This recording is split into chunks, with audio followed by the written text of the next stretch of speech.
So we have an important new development in one of the most critical cases challenging a state's ban on rifles and magazines, and this comes out of Illinois. Now, recently, you may remember that the Trump administration stepped in and argued that the state's ban here on rifles and magazines is unconstitutional. But now something else has happened that could impact how the court here ultimately rules and decides on this case. A new decision which recently struck down a magazine ban in a jurisdiction has been presented by the plaintiffs in this Illinois case, and they have filed that supplemental brief informing the 7th Circuit about what happened in that magazine ban case. So today we need to break down what happened in the Illinois PICA case and how this Benson magazine ban case is being used in this new challenge. Now, before we jump into this video, if you want to support the channel, one of the best ways to do that is simply to subscribe. You can also click the like button. That just tells the algorithm that you appreciate this type of content. And I also want to thank one of the main supporters of this channel, which is 1st Phorm. You guys know that 1st Phorm's an amazing company. They're pro Second Amendment. They support what we talk about here on the channel, but also they make amazing supplements. So if you're trying to get healthier, if you're still on your New Year's resolution, like me, I've already lost 20+ pounds since the beginning of this year. If you want to check out some of their supplements, which I use a lot of their supplements, you can check those out using the link down below. And this month, if you order any of those supplements, any of those 1st Phorm products, you'll be entered into a drawing, which is going to be random. And then if you win that random drawing, you can get some channel merch, shirts, patches, things like that. So again, check 1st Phorm out using the links down below. Now, as I mentioned in the intro, in this video, we're going to be discussing a new development in the Illinois Rifle and Magazine Ban Challenge that is currently waiting for the 7th Circuit to rule on it. Now, the case we're going to be talking about is called Barnett, and that challenges Illinois' PICA law, which bans the most commonly owned semi-automatic rifles like AR-15s, along with magazines that hold more than 10 rounds. Now, you might remember that earlier in this piece of litigation, there was a judge named Judge McGlynn who issued a preliminary injunction blocking the enforcement of that law. However, the 7th Circuit stepped in and allowed Illinois to enforce the ban while the case was moving forward. So that led several of the plaintiffs in some of these cases to ask for the Supreme Court to intervene immediately on an emergency basis. But the Supreme Court declined to step in at the early stage. However, we did get a statement from Justice Thomas where he issued a warning in a denial.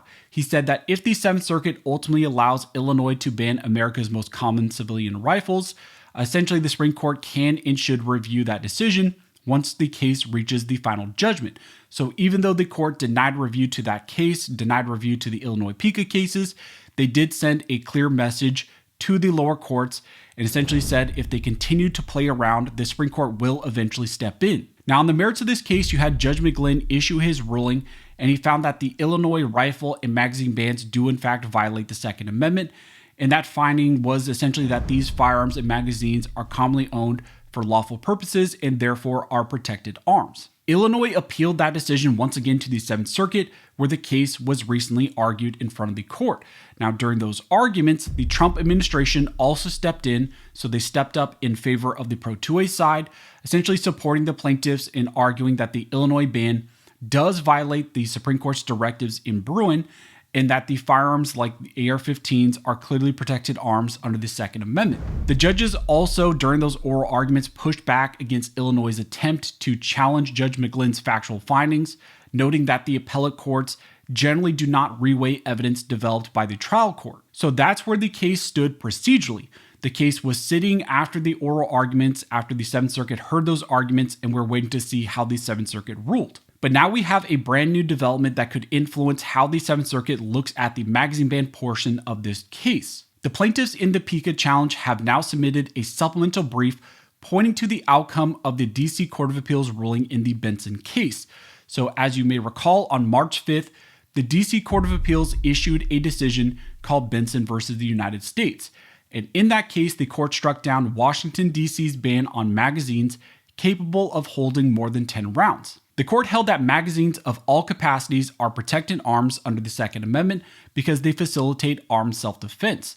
So that conclusion directly conflicts with the reasoning used by the 7th Circuit in prior cases like Bevis and in that ruling, which essentially suggested that these magazines might not be protected arms at all. Because of that new ruling, the plaintiffs in the Illinois case filed a supplemental notice informing the 7th Circuit about what happened in that Benson ruling. They argue that the Benson ruling undermines the reasoning used in Bevis, and specifically the DC court concluded that magazines capable of holding more than 10 rounds are clearly in common use. The DC court explained that if a weapon or component ranks among the most popular arms owned by Americans, it fits comfortably within the Supreme Court's definition of protected arms. And the plaintiffs argued that the magazines banned here in Illinois by this Illinois law easily meet that type of standard and therefore should be protected. The Benson court also rejected several historical arguments that states often rely on in laws and arguments that also the state of Illinois relies on to try to enforce this Illinois Pica ban. So one example involves historical restrictions surrounding Bowie knives.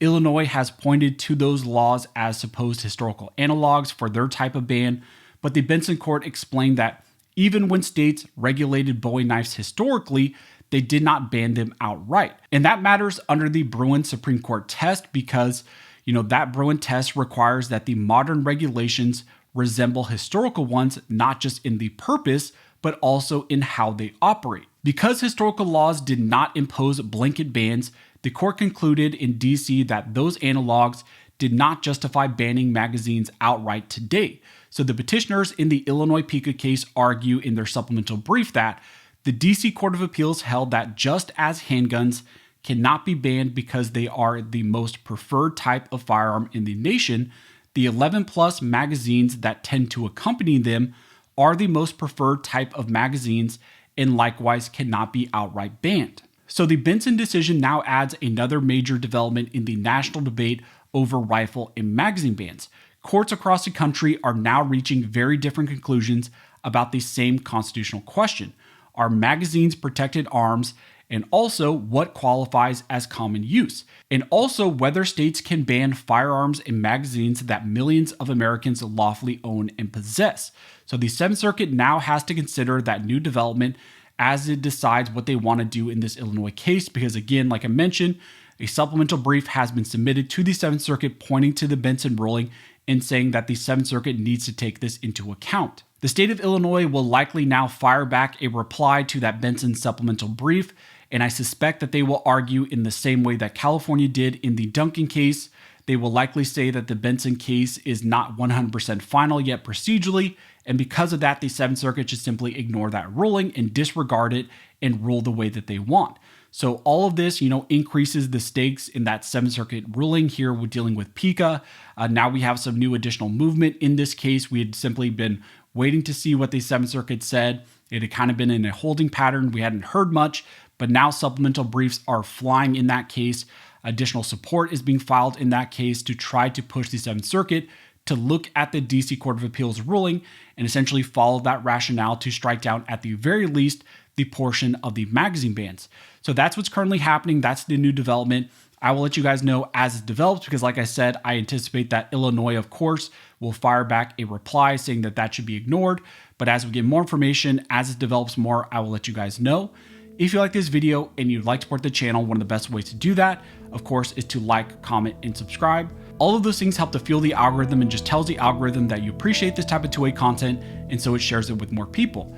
But as always, thank you so much for all of your support, and never forget this nation was built by armed scholars, and this nation will be maintained by armed scholars.